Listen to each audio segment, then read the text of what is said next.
What I watched on Netflix. What I Watched on Netflix is filmed in front of a live studio audience. Good day, everyone. Welcome to yet another edition of What I Watched on Netflix. I realize I say that every single time, yet another. This time it is for sure episode 10. And last night actually, I watched The Vault, starring James Franco. And it also stars the girl that's in Orange is the New Black, Taryn Manning? I don't know. Anyways, and so I want to talk a little bit about the movie, but there is some stuff that kind of happens in it, and if you haven't seen the movie and you don't want to know exactly what happens and like the kind of shifts that take place, you might just want to stop watching this video right now, because I am going to tell you. I'm not going to spoil specifics, but I am going to spoil what that shift is. So if you stop now, you will be okay. Okay, we're going to continue on.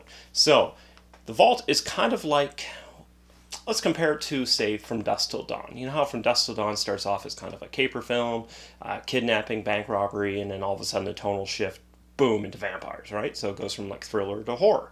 The Vault is the same thing. The Vault starts off with bank robbers robbing a bank.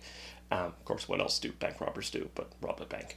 And it's kind of set up in that kind of tense action kind of thriller type story with, you know, like taking the people and putting bags over the head, and it's all intense, and they have to make sure the cops aren't called and all that. So, but then when they realize there's no money in the bank, like there's hardly any money in the vault upstairs, James Franco's character, who plays the assistant manager, is like, well, there actually is a vault downstairs, and that has like $6 million or something like that.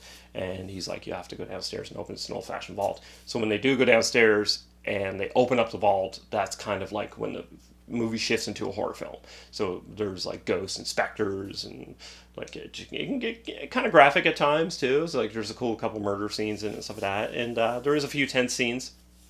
I have to say because what it is there is events happened back in the 80s that caused this bank to be haunted. I won't tell you exactly what, but that's basically The Vault. So it's like a thriller horror film.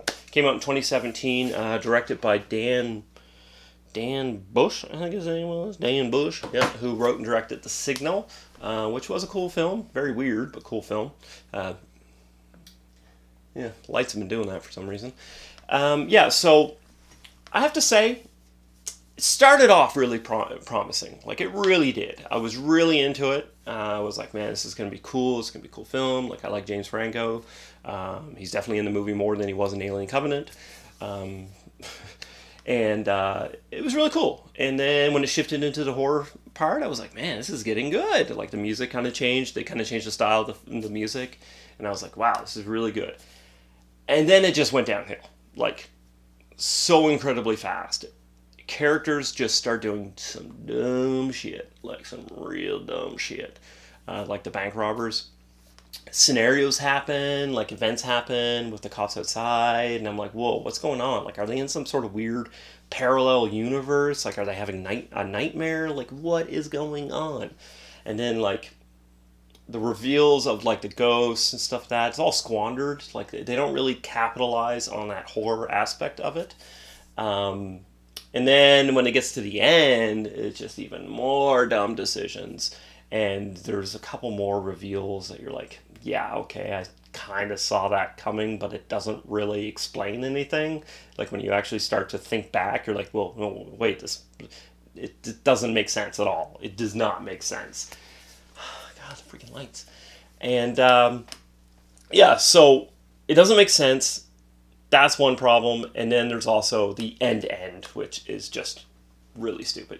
Super cliche ending. I'm not going to ruin it, but it just leaves you with a sour taste in your mouth.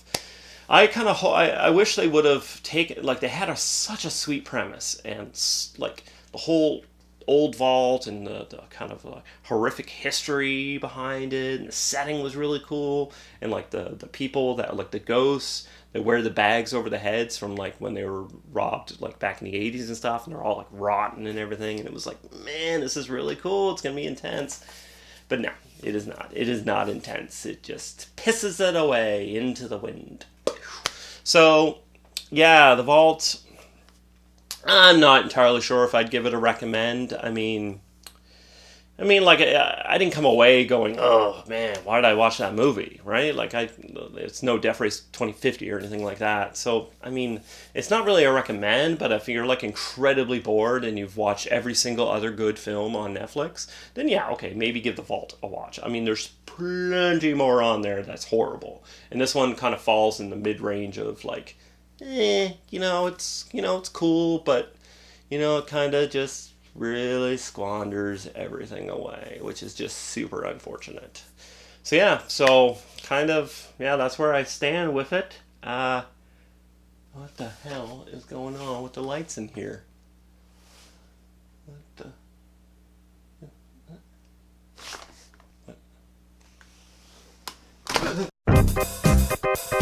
What?